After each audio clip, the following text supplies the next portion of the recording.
Tinagurian siyang Doctor to the Stars na eksperto sa pagpapaganda at pagpapaseksi ng mga celebrities sa bansa. Eksperto rin kaya siya sa pagpapaganda ng kanyang bahay. Samahan niyo po kaming kilalanin ang isa sa mga pinakasikat na cosmetic surgeon ng bansa.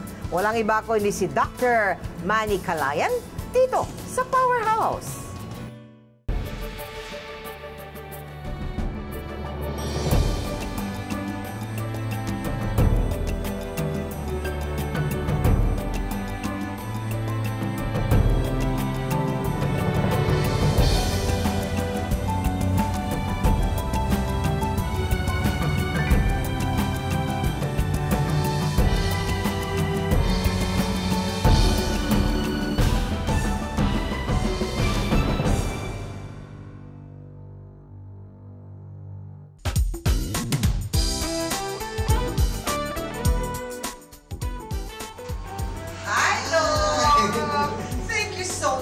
For allowing us to tour your house. Tila isang bachelor na naninirahan sa isang 200 square meter at 3-bedroom condominium si Dr. Manny Calayan. Tumataginting na 20 million pesos ang halaga ng condominium na ito na nagsilbi na raw niyang tahanan simula taong 2010.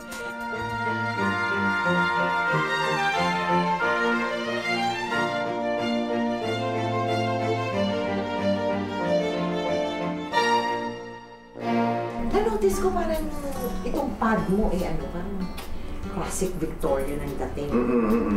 Is this you like it? You like it this way? Sa'yo ba ito? O kay Doktora pa ito? Parang sa amin. Pero mas gusto ko to kasi sabi ko nga sa'yo minimalist siya. Ang tapestry rin, ang dami. Yeah. Ano ba yan? You got that from your travels abroad, I guess? Yeah, this is actually from Milan. From Milan, oo. Magaling kang magpaganda ng mga tao, ng mga kababaihan, no? Kamusta naman sa bahay? Are you the kind na mahilig ka rin, mag-ayos ng bahay? Nakikialam ka rin sa, you know, how it is done and all of that? Ganito kasi yan, tulong kami ni Doktora. Siya yung nagde-design, siya yung bumibili ng gamit. Okay. And then, siya rin yung nagde-design and then, nasabi ko rin sa kanya ko, alam mo, mas maganda ito kung nandito. Sa isang marangyang tahanan naman sa Dasmariñas Village, dating nakatira ang buong pamilya Calayan.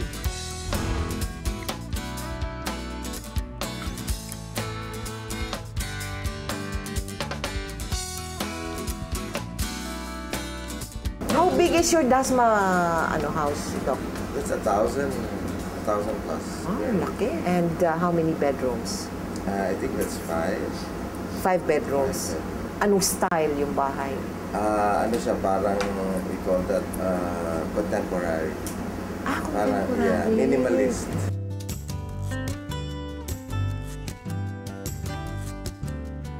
Sinong may gusto ng minimalist? Gusto na. I would imagine ikaw hindi, ikaw hindi, no? I imagine yung taste mo, you're more for the classic, for the classic, yeah. Di ba? Mas ka, no? Yeah. Siya yung minimalist.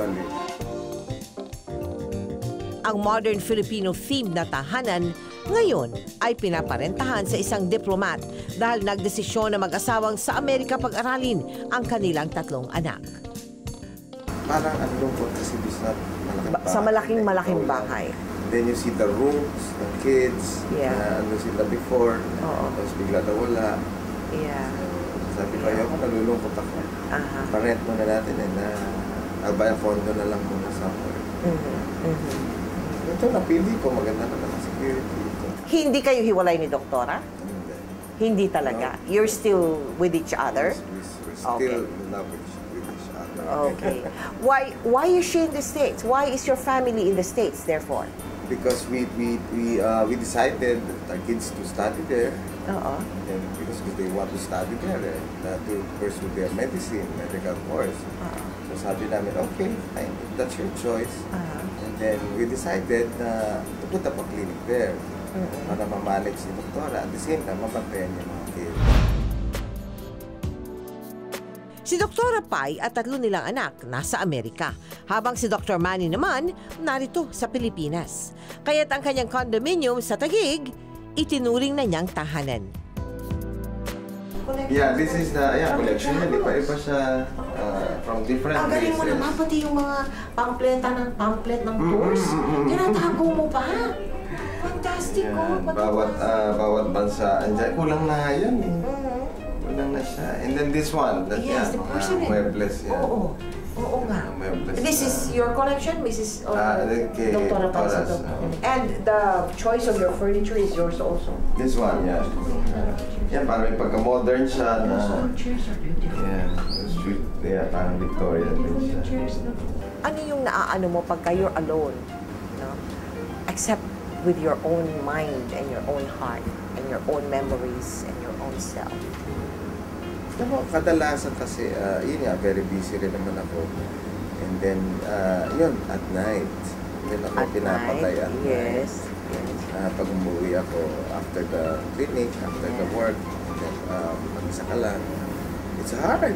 It's very hard. Yes, of course. And then, gusto mo silang tawagan, mga tulog naman kasi... Iba naman ang time difference naman. Time difference naman. Ang init-init pa ng araw, magiging... Pero may ibang dahilan pa daw ang pagtira ni Dr. Pai sa Amerika. At dahil kabilang na rin ang mag-asawa sa mundo ng showbiz, hindi na iwasang nabigyan ito ng kakaibang kulay. What was the biggest issue you had to face? Di ba, nagkasakit si doktora, sinasabi nila na damage ko na yung face, kaya doon, pumunta na doon. Is it okay to ask you, what have you done on Dr. Pai? Ano yung inayos mo sa kanya doon? Did you? Yeah, one time. Okay. Pero eye bags. At tinanggalan mo lang siya ng eye bags? Eye bags. Yun lang. Ang ilong hindi mo ginawa? Ang ilong. Hindi, just the eye bags. The eye bags. Kasi parang sabi nila, nagkaroon ng deformity. I haven't seen her. I don't know how she looks like now. Pero nabasa ko lang yun, nagkaroon daw ng deformity in the Hindi face. kasi yung adrenal syndrome, when you have adrenal fatigue syndrome, moon face ka eh. Mag-ano? Moon face. Lalaki mo. Yes, because of, parang yung steroid mo sa katawan, Okay. mag-shoot up. Okay. So, naging, nagmamaga yung face, tapos tumaba siya. Aha. Then, ayun, akala naman nila, namamaga yung mukha because of the surgery daw. Oo. Mga ganun-ganun. So, Oo. hindi nila kasi maintindihan kung ano yung adrenal. Yung ano yung sakit na yun? Kung ano yung sakit na yun. tumama sa kanya? Yes. Oh. So, how is Dr. Pai now, Doc? Yeah, she's back. So, She's back to normal. back to normal? Yeah, maganda na ulit. Maganda na ulit. Then, wala lang talagang time umuwi. You bought a house in Beverly Hills, right? Yes. You have a house there. So, pag ganyan-ganyan ka na lang, Doc, pag ganyan-ganyan ka na lang. Oo. With the children and your business here, there is no plan to, to stay there permanently? To migrate? No. Malungkot man daw na mawalay sa pamilya, bumabawi naman sa pagbabiyahe si Dr. Manny. Madalas din niyang bisitahin ang kanyang mag-iina sa kanilang tahanan sa Beverly Hills. At ayon sa kanya, dumaan din daw silang mag-asawa sa butas ng karayom bago naging maluwag ang buhay nila. But then of course, you had to start somewhere. Hindi ka pa the doctor to the stars, no? It didn't begin that way, no? Let's go back, di ba? Talaga bang yan na ang linyang gusto mong puntahan when you took up medicine? Yes. Talaga yun ang gusto mo? Talaga, kasi yun nga, talagang kinalakihan. Lumaki ako sa mga pamilya ng doktor. Parents ko doctor. Both of them were doctors, Both of na them right? were doctors. So pinag-usapan ninyo mag-asawa yung field na papasukan ninyo? Yes. All right. Gusto namin, ayaw namin yung namamatay, may mortalities, may morbidities. Oo. So at least ito, gumaganda yung pasyente. Very positive Yes, ang positive approach ng practice. Yes. And nagiging happy sila. Nagmadali man daw sa pag-aasawa, hindi sila nagpatalo sa mga hamon ng buhay. Talaga nag-strive hard kami para matapos. Ano yung strive hard? Ano yun? Nag-aaral, Okay, nag-ipon talaga for our allowance namin, for the kids. Nagbuntis na si Doktora on the first year of marriage. Okay. Then, syempre, dapat double time ka. Okay. Then, nagko-commercial na rin si Doktora Paino. So, extra income din yun. So noong pa man, what do you mean by commercial? She was a commercial model? Model, yeah. Alright. Okay. So, at least may extra income din yun. Oo. Then, hanggang sa, after the med school, ayan, nag-train pa kami another years. 3 years pa. Ayan, again. And then after that, right after yung training, naglakas loob na ako. Sabi ko, Pai, we have to start na. So, let's do or die. Dahil sa pagsisikap, hindi lang isa kundi dumami pa ang bilang ng mga clinic ng mag-asawa. At hindi lang sa Amerika nila planong magtayo ng branches, maging sa ibang panig din ng mundo. How much is your business worth? Do you know? Maliit lang. Maliit lang. Hindi ba ganun kalaki ang capitalization ng isang how would you call it, your clinic? Of course, you have to invest in lasers. Oo, yung mga ganyan, di ba? Milyon-milyon yan, Dok, ha? Di ba? Ang isang machine? Yes, pero maganda naman yung mga terms sila. Nagte-term sila? Yes, nagte-term sila. So, Oh. by the time na fully pay mo na yun, na-ROI mo na siya. Right. Pero sa tindi ng kompetisyon, hindi maiiwasang masangkot ang pangalan ng mag-asawa sa mga intriga. Are you friends with Dr. Bello? Of course. Oh, you are? When you see each other I'm sure, in medical affairs, you greet each other naman. Kasi kayo yung pinagtutunggali eh. How do you feel about that? That's healthy competition. You think that's healthy competition? Yeah, And it's, anong tawag nito? It is very positive for you Yeah. na merong ganong Yeah. klaseng competition. Kasi halimbawa, she has this. I have to have it also. Pag nalaman mo, teka muna, oo. Yeah, and Vice versa, I imagine, oo. If I have this, next month, malalaman ko meron na rin siya. Oo, Nagmula sa angka ng mga doktor, nagsikap gumawa ng sariling pangalan si Dr. Manny Calayan sa industriya ng pagpapaganda bilang isang mahusay na cosmetic surgeon.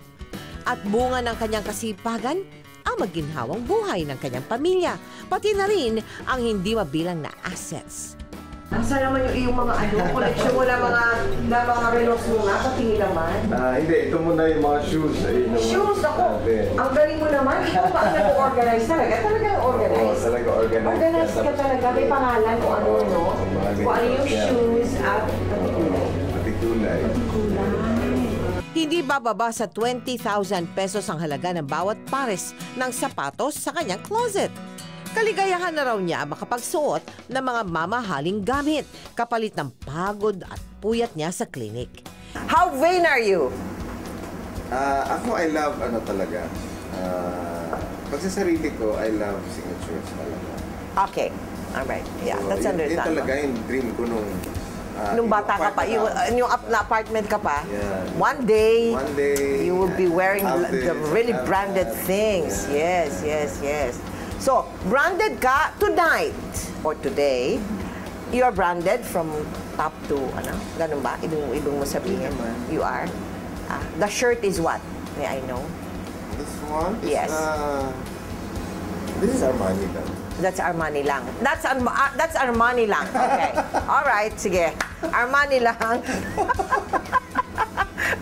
Kasi I love Louis Vuitton shirts. More than the Armani shirts, you love the Louis Vuitton. Louis Vuitton shirts. Okay. The Prada shirts also. Yeah. So are you the kind who takes off?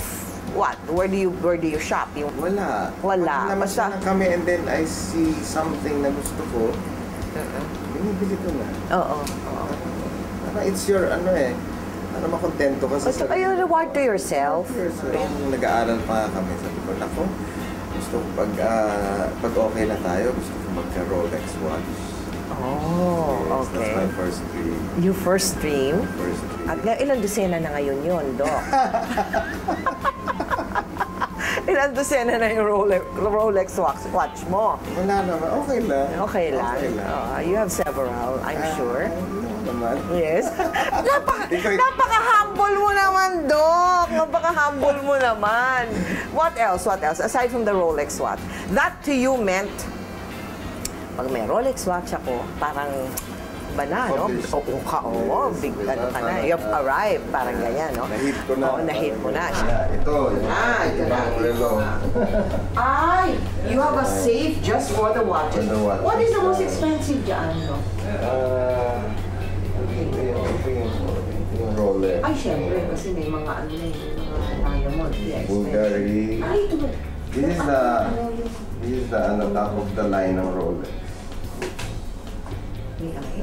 Sure. Para makahito mo na tayo ng ganito. Oh my goodness! My goodness! Yeah, that's my favorite. It's your favorite, huh? Oh. Eh, pero yung pag, yung pag talagang, ano ka lang, nagmamadali ka lang. Nagmamadali kayo, mga nagmamadali dito. Ayun, Yeah, mga yan. Bulgari. Bulgari. Yeah, mga LV. Yeah. Ito, ano? That's, that's Brigade. Brigade. I have all the collection. This is Patek. Oh. Patek Philippe. This is Harry Winston. Unique. Hindi naman bababa sa 100,000 pesos ang halaga ng bawat isa sa kanyang mga relos. At sa aking nakita, mahigit 2 dosena ang mga ito. Doc, before we go, no? Ano ang maipapayo mo sa mga kababaihan and people who are not happy with the way they look? Kasi sa akin, Mel, kasi beauty is in the eye of the beholder. Hindi naman totoo yan eh. Maganda lang pakinggan yun. Si Doc naman eh. Talaga naman kuminsan. Ako naman. Oh, hindi, biro lang. Ngayon talaga, beauty is within eh. So, kung ano yung, para sa akin kung ano yung ugali mo kasi lumalabas din eh. Kung hindi ka maganda naman yung loob mo, kumaganda ka the way you are. So, Doc, kami magpapasalamat na. Salamat. And my best regards to Dr. Pai. I will. Yes, thank you so When much. you go there, pasyal ka. Isang patotoo si Dr. Manny Calayan na ang kagandahan ng panlabas sa kaanyuhan ay nadadala hanggang sa loob ng tahanan. Patunay lamang na ang bahay na ito ay salamin ng kanyang pagsisikap at pagpupunyagi sa kanyang napiling propesyon. Hanggang sa susunod na Lunes, samahan niyo po ako muli na pasukin ang bahay at buhay ng mga taong napapabilang sa Powerhouse. Ako po si Mel Tiangco.